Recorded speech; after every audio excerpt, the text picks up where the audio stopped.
This is 5 on your side at 6. Focused on you. Off the top at 6, police are working to learn much more about a man found dead on South Grand. Authorities found his body Friday, but now we've learned it's being investigated as a homicide, and there are questions here. Good evening, I'm Brent Solomon. Tonight we're learning the victim was a familiar face to people in that area. New at 6, Annie Crawl is just back from South City with what she's learning from investigators. Well, Brent, St. Louis Fire Department responded to a life status unknown call just before 9 a.m. on Friday in the 5200 block of South Grand. A man was pronounced dead at the scene. Speaking with neighbors and local business owners on South Grand, they told me the man slept on the doorstep of the Grand Medical Building all of the time. Yet investigators found gunshot wounds on him, leaving them confused about what exactly happened. Temperatures still well below freezing the last 2 days. Police are now investigating the situation as a homicide. However, all of the neighbors I spoke with said they didn't hear any gunshots. The man who died frequented the Domino's next door, asking for messed up pizzas and trying to get warm. Froze to death, but then they said something about gunshot wounds, so all that was new news to us. But we didn't hear any gunshots. Like I said, I normally open 4 days out the week, and like I said, I didn't hear any gunshots or anything. I just saw a lot of people walking back and forth, the fire truck pull up in the ambulance. At 10, we'll have the latest from police with their homicide investigation. A reminder from officials that in freezing temperatures like this, it is crucial to go to a warming shelter if possible, especially with freezing overnight conditions. Yes, Brent? It certainly is. Looking forward to your updated story tonight. A shocking discovery has some St. Louis business owners now suing their landlords. The owners of a former coffee shop found they had lead contamination inside of their cafe on Del Mar. It forced them to close, and tonight they're speaking out. 5 on your side's Mercedes McKay has this report.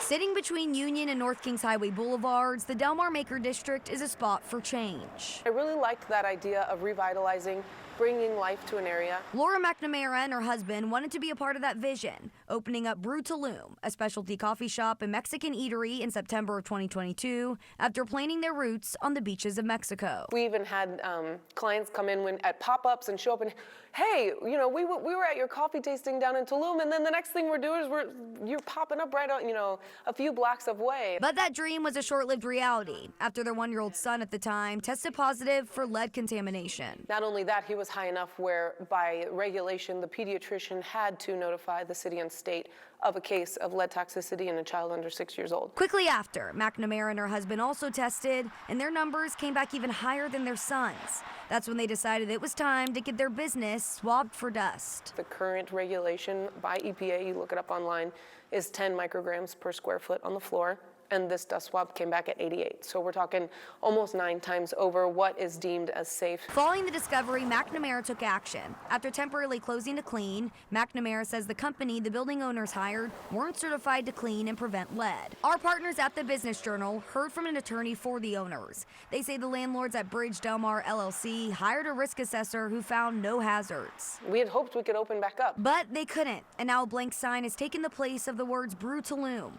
The husband and wife duo closed down in November, and today they just hope this lawsuit can bring some change for the community. As we dug into this, there is a complete lack of proper oversight and regulation in this. Despite the closed doors, McNamara believes this is a sign of a bigger problem in the city. It sheds light and it illuminates that our place is probably not the only one with a similar situation. Mercedes McKay, 5 on your side. McNamara and her husband are trying to keep their business alive through pop-ups and catering events. We have a link to their GoFundMe on the As Seen on TV section of KSDK.com. We are in weather alert right now as we prepare for more winter weather to move in just in time to kick off the work week. Weather First meteorologist Gary Frank here with a closer look. Yeah, it's cold, obviously, and that was our main focus the last 2 days, was significant wind chill. You stepped outside at all, especially in the morning, you understood, especially last night. You started to feel that wind combined with our temperatures in the single digits. They're not in the single digits anymore, but they've fallen between 14 and 16 overall. And you look at the big picture, and it's actually much colder as we look and zoom out. That's where the last of this really cold air settles in, right over Iowa and even in Moline. But that is moving out of here. So this is the last evening of it, I think, for the next few days, 7 to 10 days at least. We'll start to see improving conditions, but still it's a little chilly, as you would expect outside. Single digits above zero makes a difference when it comes to the wind chill advisories. So for the rest of the night, expect a cold night overall, but our rain chances are increasing next week, especially freezing rain on Monday. And that's the big story and the reason that it is a weather alert day on Monday morning. But there are specific hours I want to highlight when I think we're going to see improving conditions throughout the day on Monday. We'll talk about the expected ice accumulation and the impacts that may be felt on Monday. All right, Gary, stay close. Today, dozens of dogs are safe after they had to be rescued from dangerous conditions. Friday, the Humane Society rescued 55 dogs in Stone County, Missouri. It came after reports that they were being left in the dangerous cold. Once there, crews even found 20 other animals that did not survive. The Humane Society says they need support to keep these missions going. What we need most right now is people to adopt the available dogs we have, because that will get all of these guys comfortable.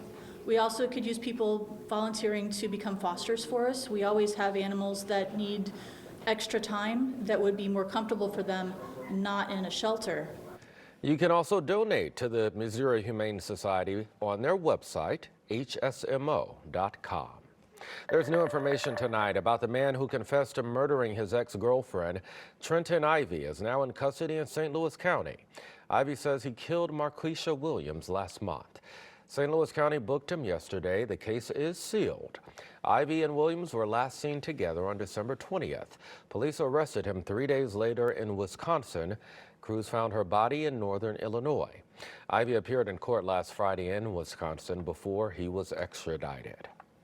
Right now, many Illinois gun owners say they will not register their assault weapons despite a new law banning them. Illinois Governor J.B. Pritzker defends the ban that he passed last year and calls Illinois a leader in the country for passing gun legislation. On this week's episode of The Record, political editor Mark Maxwell sat down with Pritzker and asked him about this ongoing conflict. Assault weapon advocates want to distract everybody talking about the registry. Reality, very expensive to purchase an assault weapon as compared to some other kind of weapon. And so when you know, those folks can afford perhaps to have multiple of those types of weapons. We're now, because the rules are in place, going to see many of those people actually stepping up and doing what they're supposed to do. Go ahead and catch the full interview and more. That's Sunday night, right after Sports Plus. Well, folks, rev up your engines, where you can see some of the most expensive cars on the market. This 5 on Your Side newscast is sponsored by Emo's Pizza. Order Emo's, collect squares, get free pizza. Sign up today on the Emo's Pizza app or website. When home care is no longer an option, have your loved one come home to Dolan Memory Care. It's like home, it's like family, it's just great. Dolan Memory Care homes are designed to make your loved one feel as though they are home. This is how it feels to do more with less asthma, thanks to Dupixent. Dupixent is not for sudden breathing problems. It's an add-on treatment for specific types of moderate to severe asthma and can help improve lung function for better breathing in as little as 2 weeks. Dupixent helps prevent asthma attacks and can even reduce or eliminate oral steroids. Imagine that. Dupixent can cause allergic reactions that can be severe. Get help right away if you have rash, chest pain, worsening shortness of breath, tingling, or numbness in your limbs. Tell your doctor about new or worsening joint aches and pain or a parasitic infection. Don't change or stop asthma medicines, including steroids, without talking to your doctor. Who knows what you can do when you do more with less asthma? Ask your doctor about Dupixent, the most prescribed biologic for asthma. If you owned a Patriot sunroom, how would you use it? Call now or visit a Patriot Sunroom location or visit us online at patriotsunrooms.com.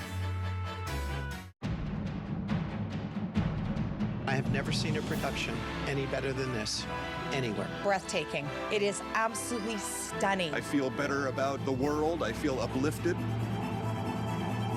Invigorating.